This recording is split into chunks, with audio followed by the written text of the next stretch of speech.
It's finally time to meet up with everyone! Paimon even dreamt of making the film last night. If Paimon remembers right, we're meeting at Hotel Debor. Let's get going!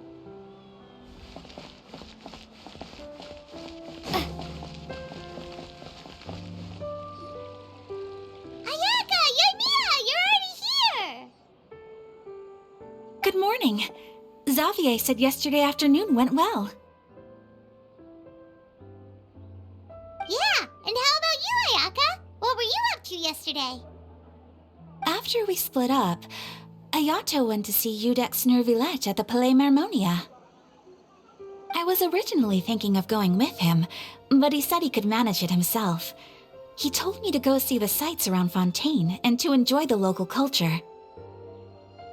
So I rode the aqua bus with Yoimiya and visited the opera house on Aranias Island. Yeah, you wouldn't believe what we saw there!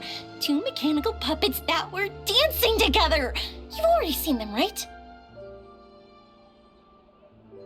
Yeah, those two! Amazing, aren't they? We sat and watched for quite a while. It was mesmerizing, like we could keep watching them forever. Oh, it was the same for us the first time we saw them too! Afterwards, we went swimming at the beach! Well, diving to be exact. It was the first time I ever breathed underwater! I held Ayaka's hand and we counted down together. 3, 2, 1, and then splash! We were beneath the waves. At first, I didn't dare to open my mouth. But once I couldn't hold my breath any longer, I decided to take a big breath in.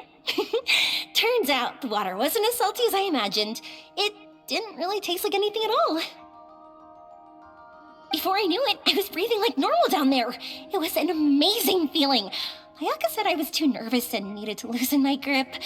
She got used to everything way faster than I did.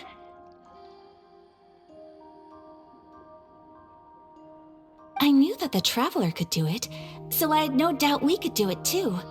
That helped me feel at ease as soon as we dove in. The underwater world in Fontaine truly is beautiful. I love seeing the romaritime flowers blossoming underwater, like little candles lighting up the streets at night. Yeah, and there were so many creatures that we've never seen in Inazuma.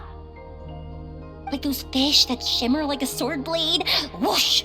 Oh, and those big fish that call when they see people.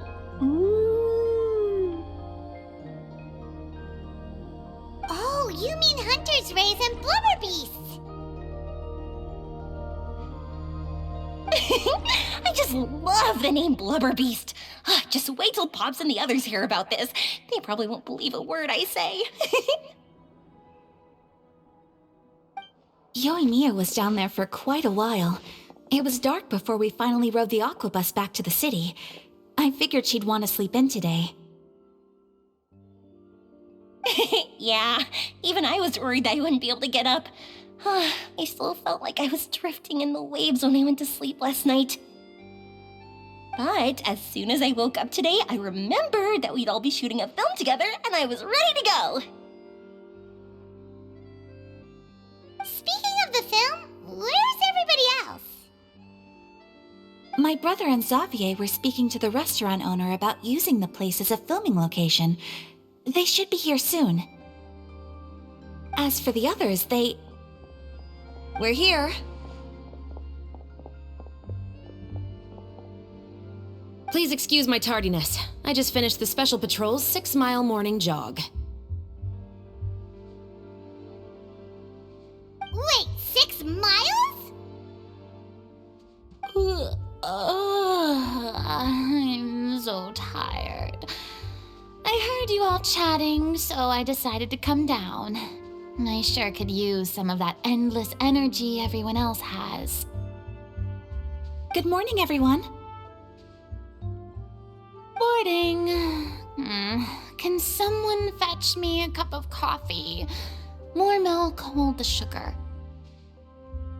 Sure, I'd be happy to do that for you. No, you can't go anywhere. Please, Have a seat over here so I can get started on your makeup. Ugh, the last thing I want is coffee stains on my costumes. I can get the coffee. It's the perfect job for an assistant.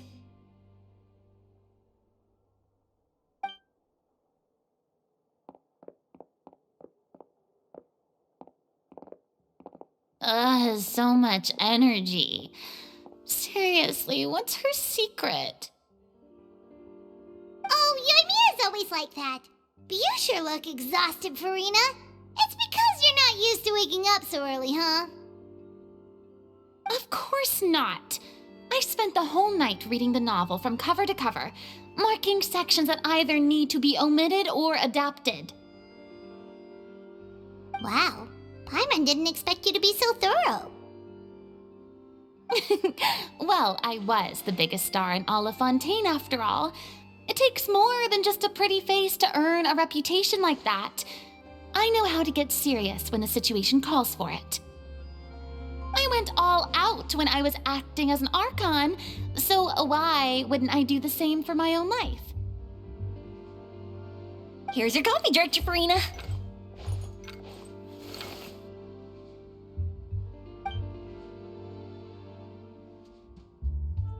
Oh, thank you.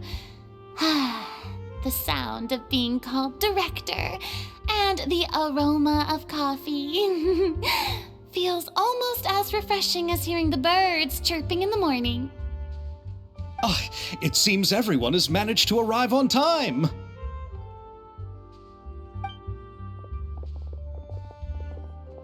We've reached an agreement with the restaurant owner. We are free to use the second floor to shoot our film. Really? That's great! He is really looking forward to our film and hopes that providing his restaurant as a filming location will attract more customers.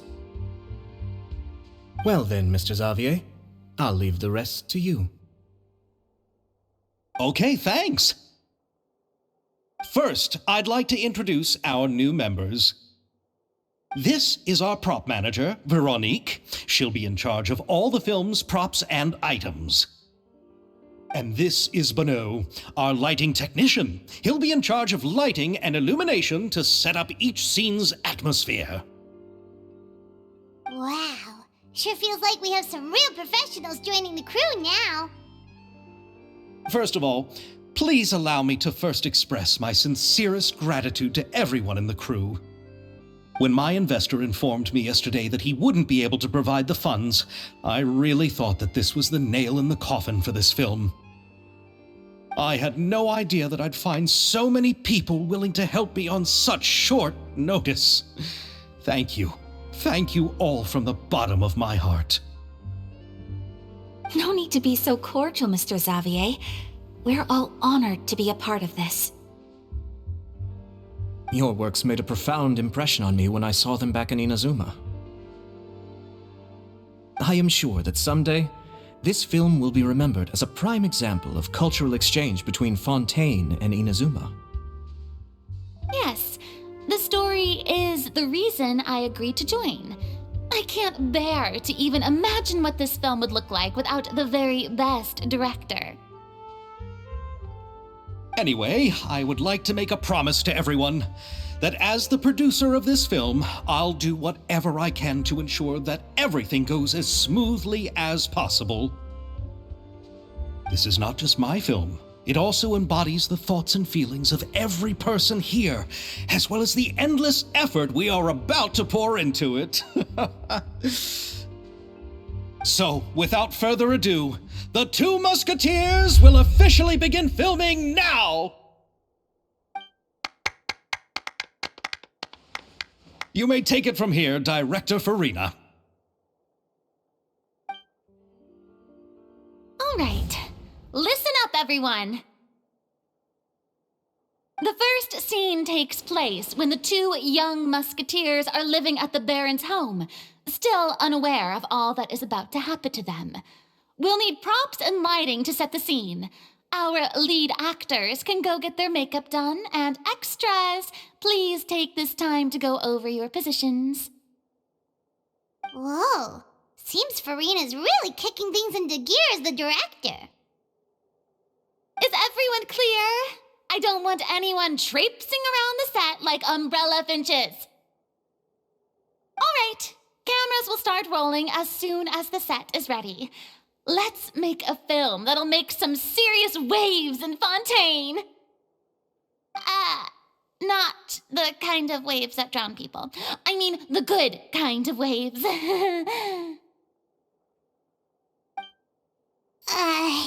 Seems like she's still a bit traumatized by that. Anyway, let's go see if there's anything we can do to help.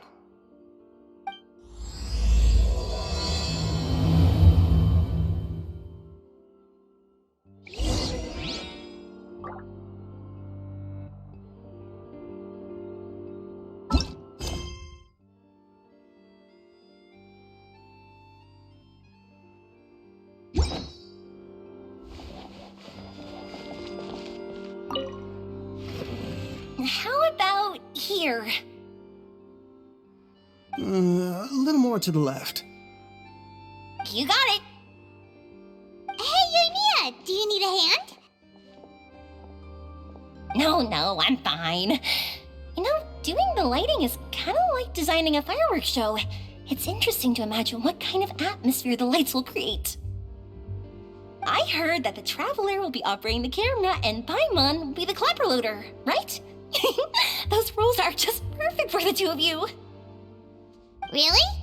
Is that because it'll be easy for Paimon to hold the clapperboard while flying? Well, sure, there's that, but that's not exactly what I meant. I just think that after all your journeys together, you two must have developed a super close bond and just naturally know how to work with each other. If I'm not mistaken, the director will want the cameras rolling as soon as the clapperboard goes clack.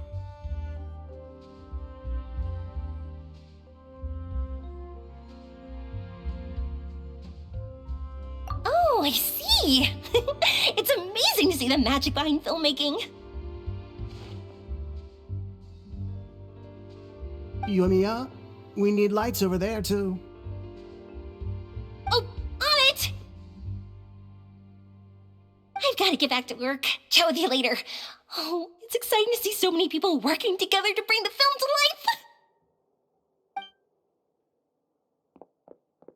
Seems like Yoimiya's really getting into it. But she was right.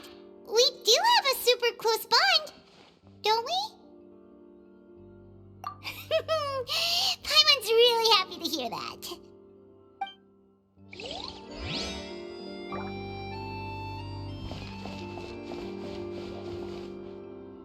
I don't need any help here. Why don't you try asking someone else?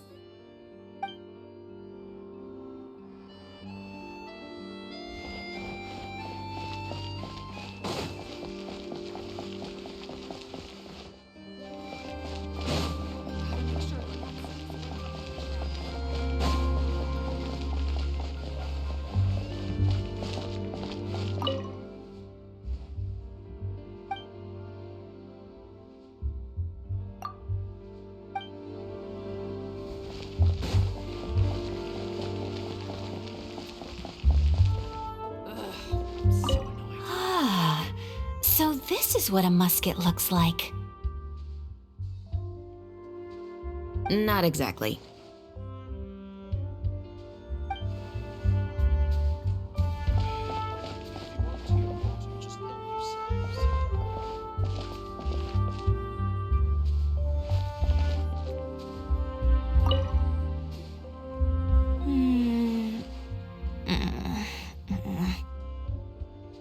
Ayaka has mentioned you to me before. She said that you two were great friends when you were kids. No talking. I'm thinking about how to do your eyeshadow. Ah, yes. To help me really look the part. To achieve a more young and naive look for this scene. Are you saying the wrinkles around my eyes are too deep? You just have too much of a calculating look in your eyes. You sure don't mince your words. It seems you really haven't changed much. Quiet.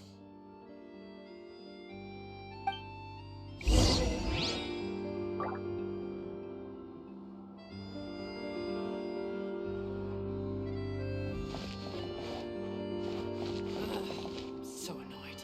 So, this is a real musket? No, it's just a prop weapon. Not bad. Have you seen a real musket before? Only in books and newspapers. I made this one based on the relative shape and proportions I saw in reference images. When we're filming, some special gunpowder will be applied around the muzzle, which will help create the flash and smoke effects of a real gun being fired. Which means it'll be up to the actors to portray the recoil. That's right. The sound effects for gunshots will also be added in post-production. Thank you, Veronique. I think I know where to start now. However, the musket's gears and firing pin could still use some work. Adding some wear on the metallic components will make them appear more realistic. Also, be sure to rub the muskets with some oil each time before we start shooting. That'll give the impression that the firearms have been well maintenanced. Good point. You seem to know a lot, Miss Chevres. I assume you use these types of firearms on a regular basis? Yes, I perform routine maintenance on my weapons every day. Just like we as people need to eat and sleep, muskets need to be cleaned and maintained. I also perform similar care for my sword every day, and familiarize myself with its shape and weight, to the point where it feels like a natural extension of my body. Yes, this way, our weapons will never betray us in the heat of battle. Yes, well said. It seems we have the same philosophy on this topic. Oh, sounds like they found a common interest to talk about. Though these props differ from the muskets I use, I can still give you some pointers. Good. I look forward to your instruction. First and foremost, never point the weapon at anyone, regardless of whether it's a real or prop weapon or whether you're holding it or it's on the table. This holds for any time when you're not actively engaging an enemy. Okay, understood. When aiming the musket, extend your arm so that it's level with your shoulder and use your eye to look down the weapon's sights.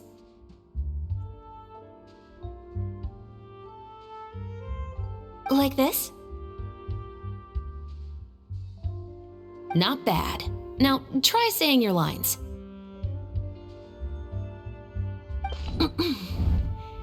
This is the end of the road for you. Good. Now turn your body a little. That way, you'll give your enemy less of a target to work with. And relax your shoulders. Here, allow me to demonstrate. This is the end of the road for you.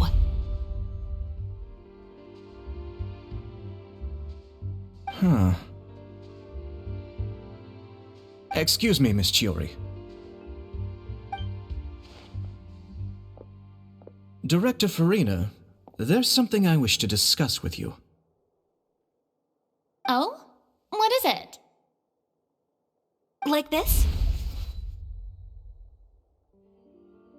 Yes, much better. What do you think? I do see your point. But are you sure you wish to do this? I believe it would be most fitting. Well, if you insist. All right, I understand.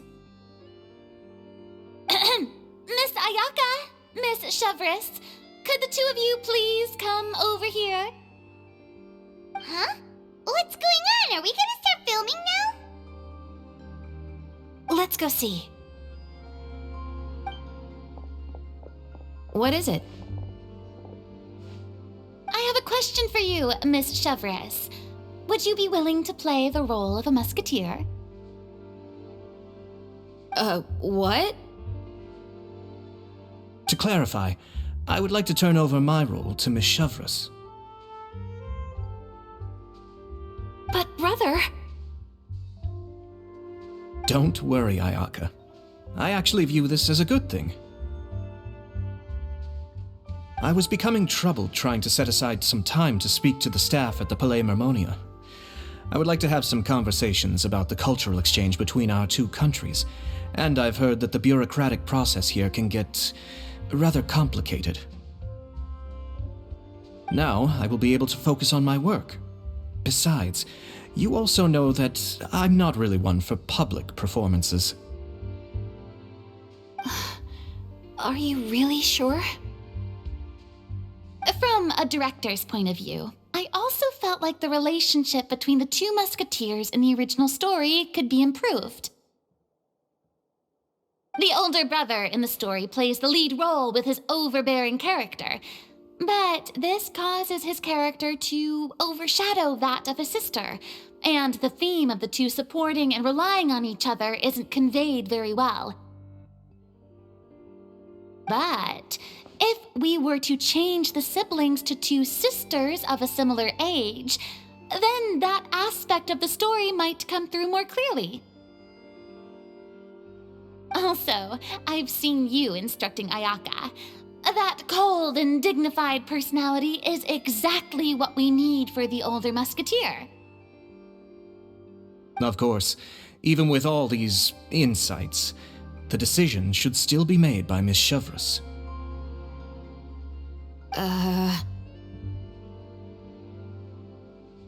Chevreuse mentioned that she really likes the story, right? Paimon bets that she'll take the role.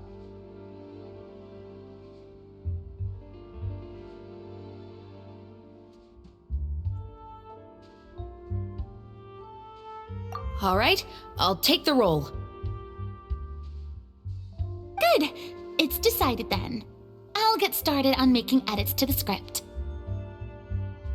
We'll also need to make some immediate adjustments to the lighting, props, and costumes. Oh, I have a feeling that our adaptation will be even better than the original story. You're doing a great favor for me, Miss Chevreuse. You have my gratitude. Don't mention it. I like this character, so if anything, I should be the one thanking you. Well, since my brother is the one who brought up the idea, I suppose there's no need to worry. Let's go, Miss Chevreuse. I look forward to working with you. Please, just call me Chevreuse.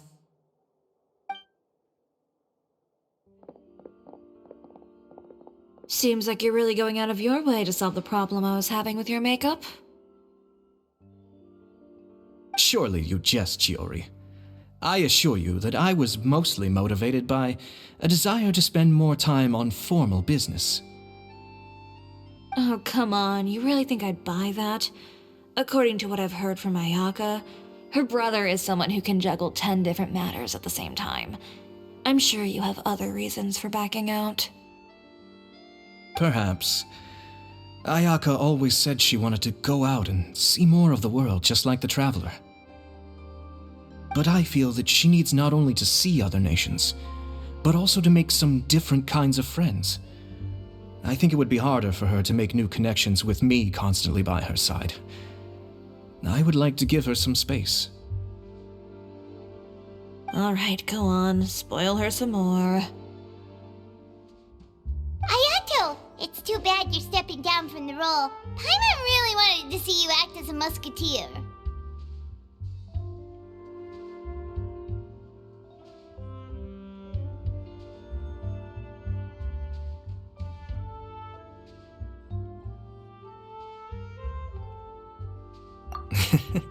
No need to poke fun at me.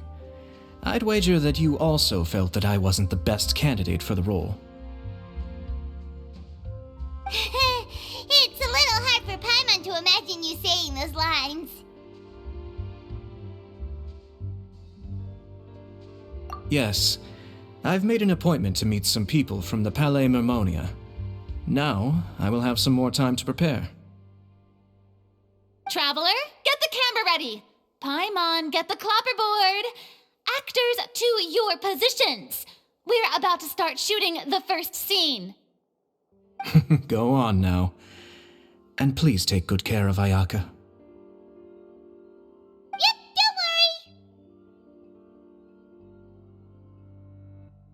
Thank you. I look forward to seeing the film when it's finished.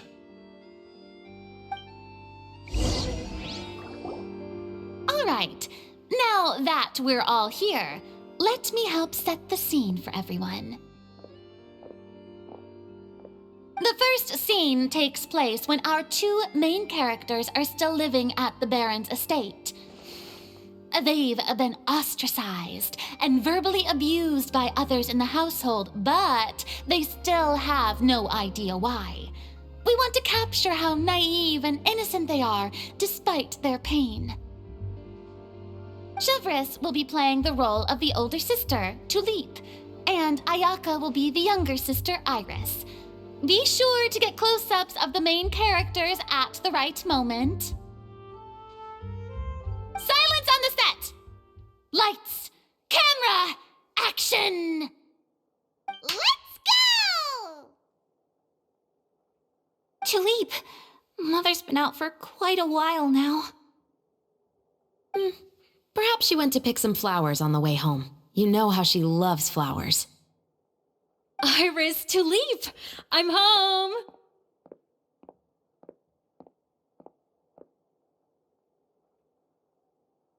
Mother! You were out for so long, we were beginning to worry about you. Oh, I'm sorry, but I'm back now, safe and sound. Here, I brought your favorite treat, apple turnovers. Mother, what are those bruises on your hand?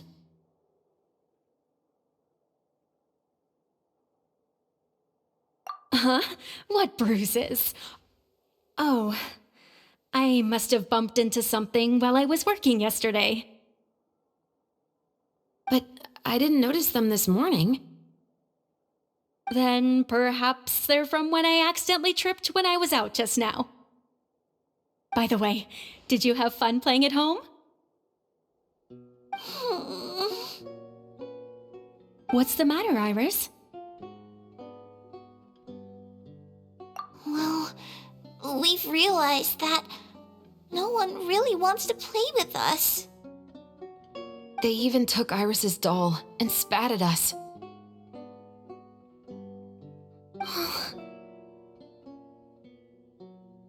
And they even called us names. They said we were... Shh! It's all right, don't worry. Girls, listen to me. It doesn't matter what anyone says. Don't listen to them. No one can define you with such words. You both have wonderful lives ahead of you. Just like your names. You will both blossom like beautiful flowers. Maybe your time to blossom hasn't quite come yet, but one day, you two will bloom more beautifully than anything else. Don't let the soil you're in now ruin your future beauty, understand? My dear daughters. And cut!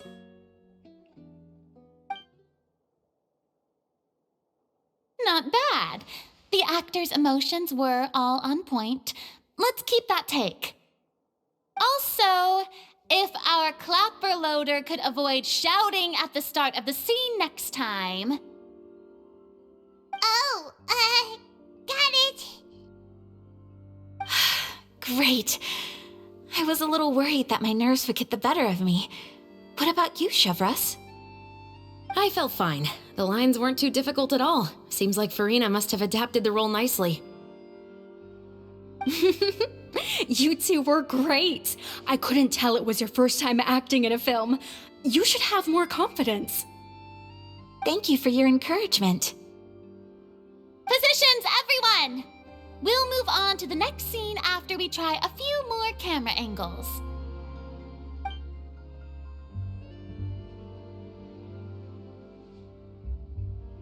This scene is when our two characters return home, only to discover their mother has been murdered.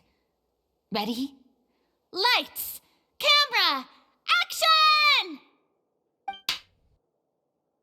Mother, we're back. Mother?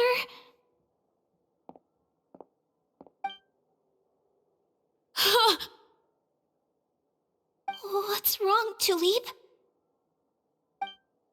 Iris, stay away! Huh? Why? What's... Mother! Mother... She's... Huh? There's poison in this cup. Huh? I could have sworn I've seen this kind of cup before. Those aristocrats. They didn't even try to cover up their actions.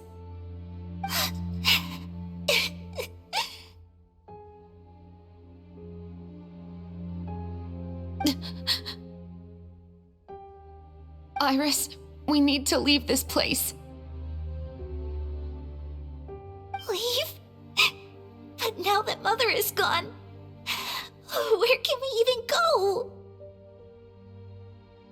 Anywhere. All I know is that we can't stay in this house. But are we just going to let them get away with this? We'll have our revenge, I promise you. Just not right now.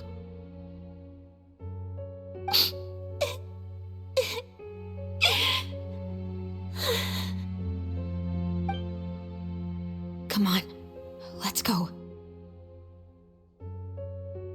No, wait. We can't just leave Mother here like this. At least let me leave this rose with her.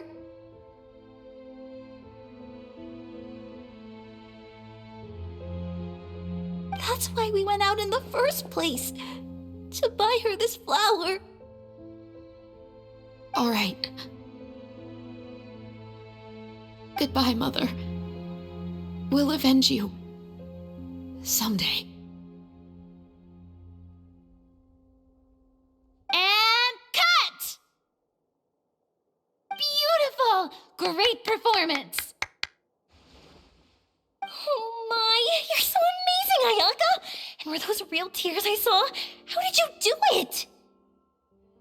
I was surprised too.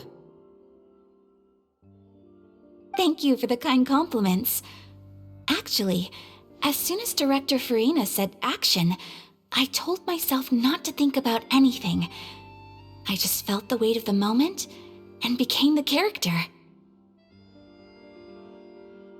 It's quite similar to practicing the art of the sword. You clear your mind and focus only on what's happening in front of you. Ayaka's performance was amazing. Have I discovered an acting prodigy? Pipe down, everyone! We need to move on to the next scene!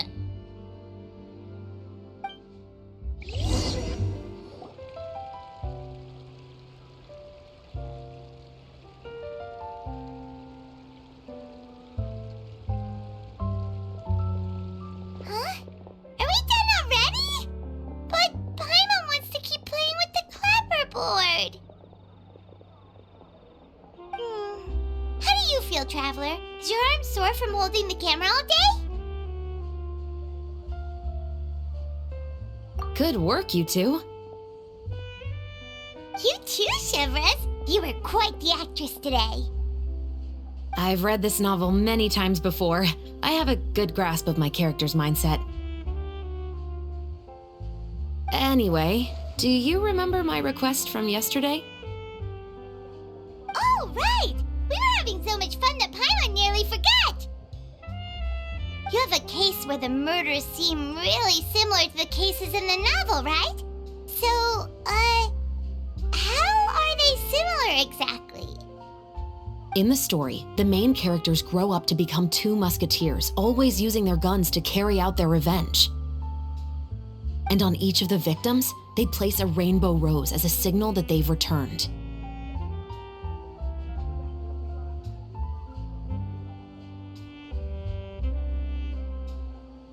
Yes, that's correct. We found rainbow roses just like in the novel. Seems like you're connecting the dots now. Oh, that does sound sound pretty concerning. Especially after seeing the script today. Oh, now Paimon can't stop wondering what kind of ulterior motive the murderer might have. What do you think, Traveler? You're smart. Paimon wants to hear your thoughts.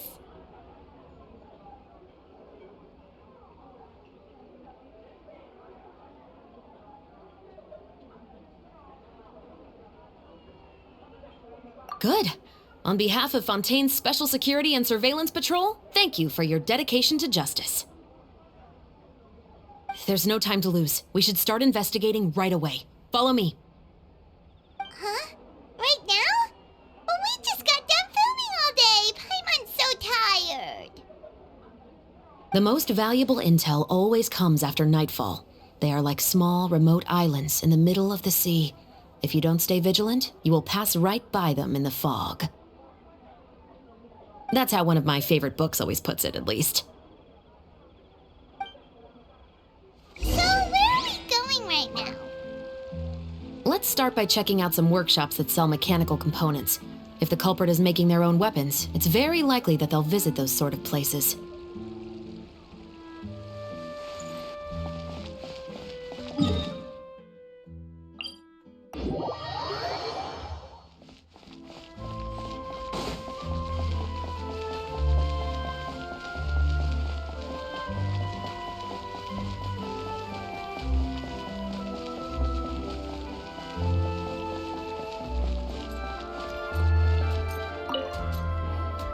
Welcome to Le Show's Clockwork Workshop. How can I help you? Hello. I'd like to know if anyone has purchased some special components lately. Special components? Sorry, could you be more specific? I mean the kind of components that aren't typically used for clockwork toys, but for firearms. Huh? For firearms? No, we don't sell those sort of things here. Don't misunderstand. I'm not here to cause any trouble. We are merely investigating a case, and we're hoping that you could cooperate. Well, to be completely honest, I'm not even sure what kind of components that would entail. Has anyone ever purchased components here as an individual rather than on behalf of an organization? We have a lot of customers who buy toys, but those who buy components are all regular customers who buy in bulk on behalf of their organization. Is that so? I understand. Thank you for your cooperation. You're welcome. It's the least I can do.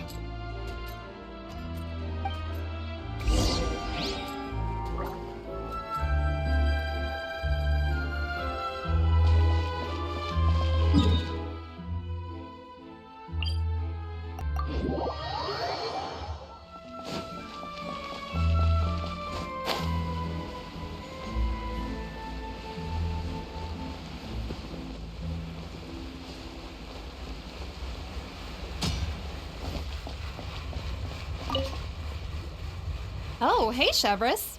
Run out of oil for your musket again? Hello, Estelle.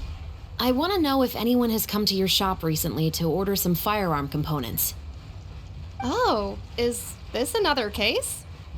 Let me think.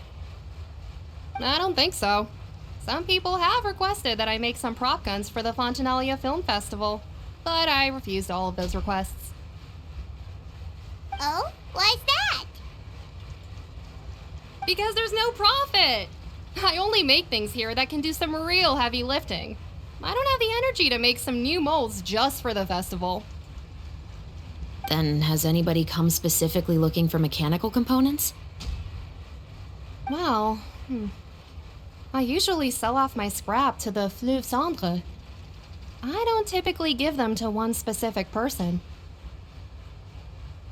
I understand. Thanks for your cooperation. Don't mention it. Always happy to have the Musketeers' patronage.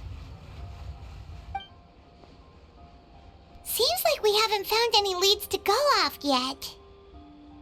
Yeah, unfortunately. All right, let's head to Flёv Sandr next. Huh? Are you sure?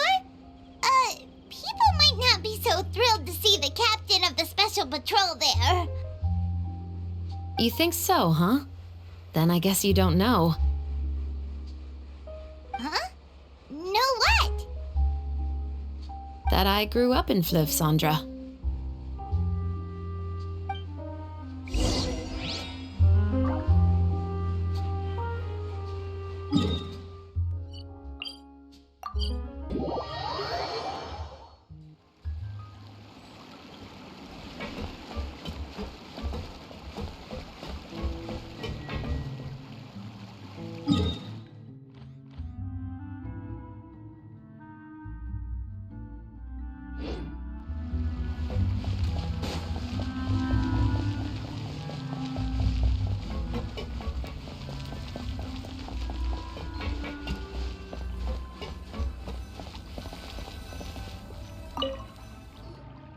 What's all this?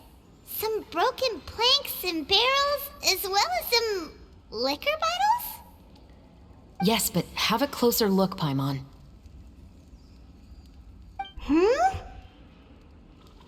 Even though somebody has purposefully tried to clean them up, these are obviously marks from musket bullets.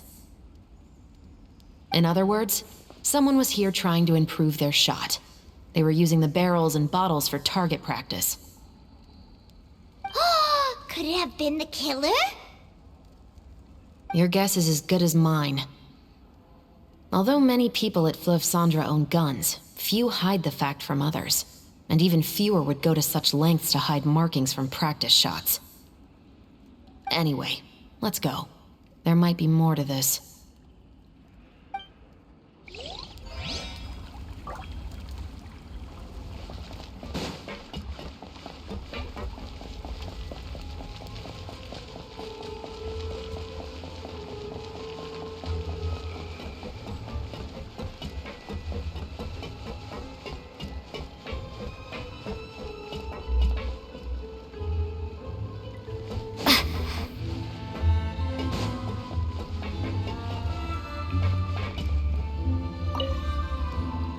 Hello, I'd like to ask some questions.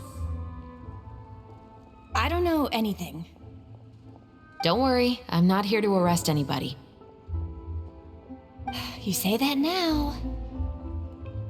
It's the truth. Here, take this as my guarantee. Wait, did Paimon just see what she thinks she saw? Is the captain of the special patrol bribing a citizen?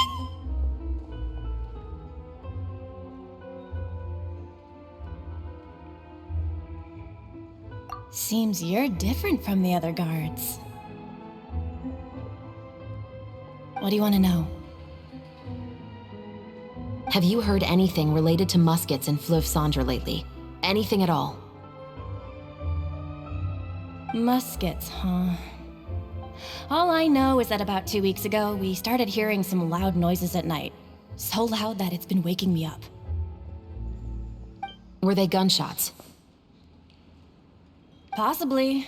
It's hard to tell around here. Someone's house collapsing, a pipe exploding somewhere, it's all the same. But the noises I'm talking about definitely happened after I fell asleep. Do you know where the noises were coming from? I don't remember clearly.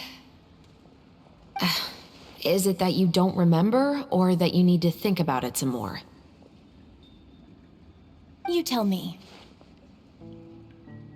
Then please, think about it some more. She's giving her even more Mora! The noises came from the end of the Southern Waterway. I came out and had a look for myself when I wasn't sleeping well, but I didn't dare get too close. That's all I know. All right, I'll take your word for it. Thanks for the pat de fruits.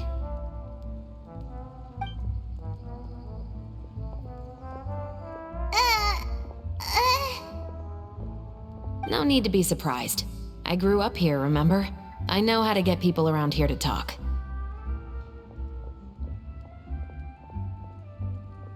Seems you catch on pretty quick. Now then, let's keep going.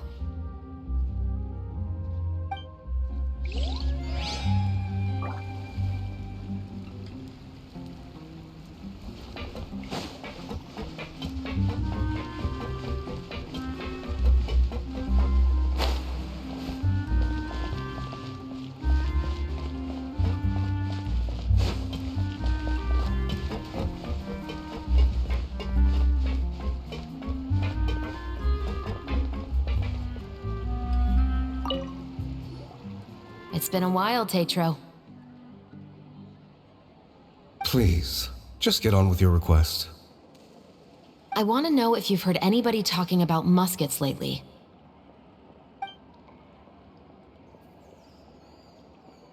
Information isn't free, you know. I've heard that bandits have been extremely active in the countryside recently, and they've been affecting the delivery of goods to Poisson. I can allocate some more manpower to help out with that problem. What do you say?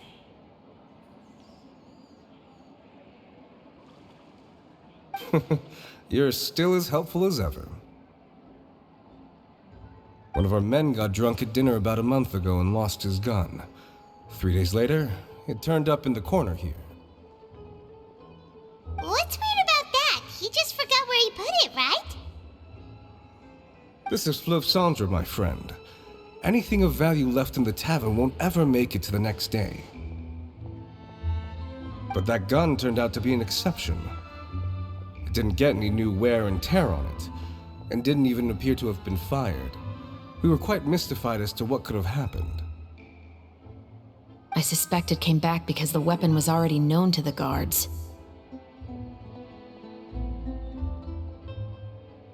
You mean, a criminal was afraid the Marechaussee Phantom would use the shot marks to track them down? Maybe. But if that's the case, the culprit really took great care to avoid getting caught. I didn't say anything about a criminal. In Flёv Sandr, knowing who was killed is as easy as knowing what clothes you're wearing today. It's the guy living in the east side, isn't it? I've never liked him. Every time he's here, he just orders a drink and sits there with a nasty look in his eyes.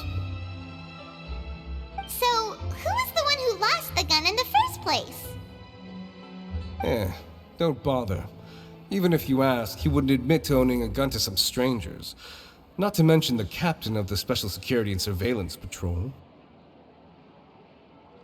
He's right. I know you grew up here, Shavras. Even though you're on good terms with the Spina, you've still been gone too long. Not many people know you here now, and a lot of people don't like the Special Patrol. I know. So take my advice and don't show your face too much around here. It's for your own safety. I'll come and go as I please, and I'm afraid I'll be appearing more often due to my work. All right. Don't say I didn't warn you.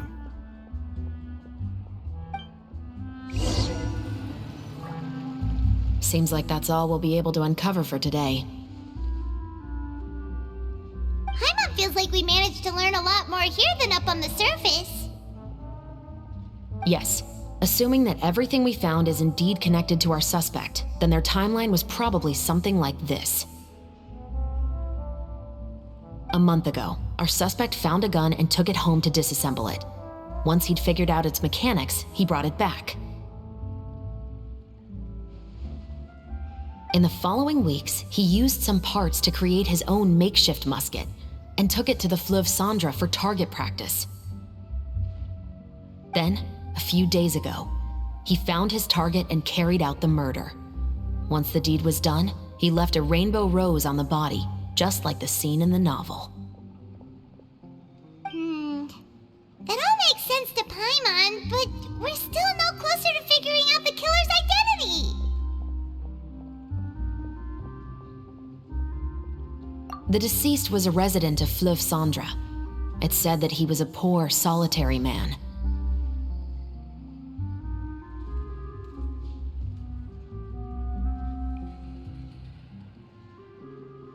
Yeah, that's also something I'm trying to figure out.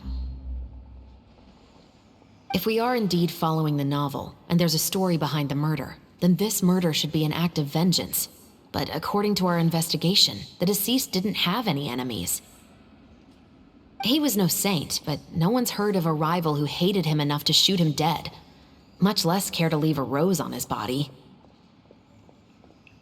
What message is the killer trying to convey, and to whom exactly?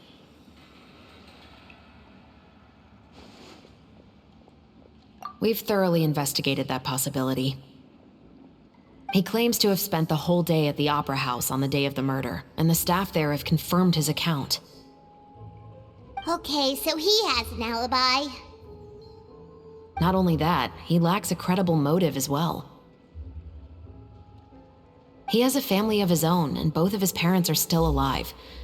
I've looked into his records. He was adopted at the age of 6, and all the proper procedures were followed. There are also records of him at an orphanage before then. In the story, the mother of the 2 musketeers was murdered after the children turned 10.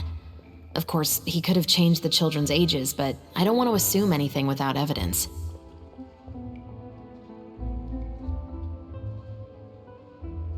More importantly, I've also had a chat with him in person. He didn't seem like the kind of person who would pull the trigger to kill a man. Then, what should we do now?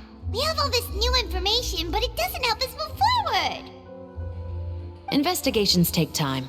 I didn't expect us to catch the culprit in just a single day. How about this? Let's spend the next few days filming with the crew. We can continue the investigation once we're done with the film. I'm sure that given time, new leads will present themselves. Wait, but weren't you saying Intel is like small, remote islands in the middle of the sea just a moment ago? Wouldn't you just miss them if you were to stop looking? Ah, but the book had more than one reference to the islands, Paimon. Oh? What else did it say then?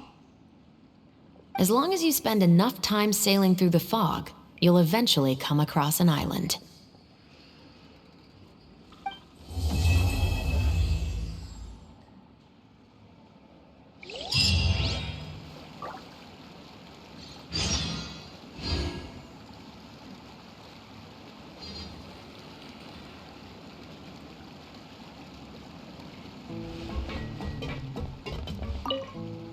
What? Never thought that the captain of the security and surveillance patrol could come from the Flёv Sandr?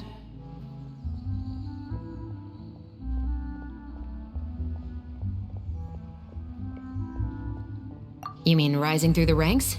It was a struggle, for sure. But as long as you can distinguish yourself through your accomplishments and skills, you'll eventually be recognized for your worth. If you look at it another way, my life at Flёv Sandr has actually taught me a lot of valuable skills. Skills like how to barter with criminals or how to think in their shoes. Of course, I'd appreciate it if you could keep this a secret between us.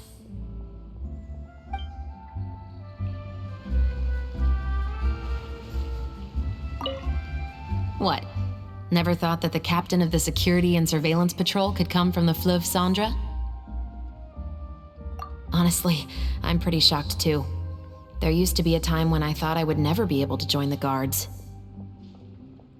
But as long as you can distinguish yourself through your accomplishments and skills, you'll eventually be recognized for your worth. If you look at it another way, my life at Flёv Sandr has actually taught me a lot of valuable skills. Skills like how to barter with criminals or how to think in their shoes. Of course, I'd appreciate it if you could keep this a secret between us.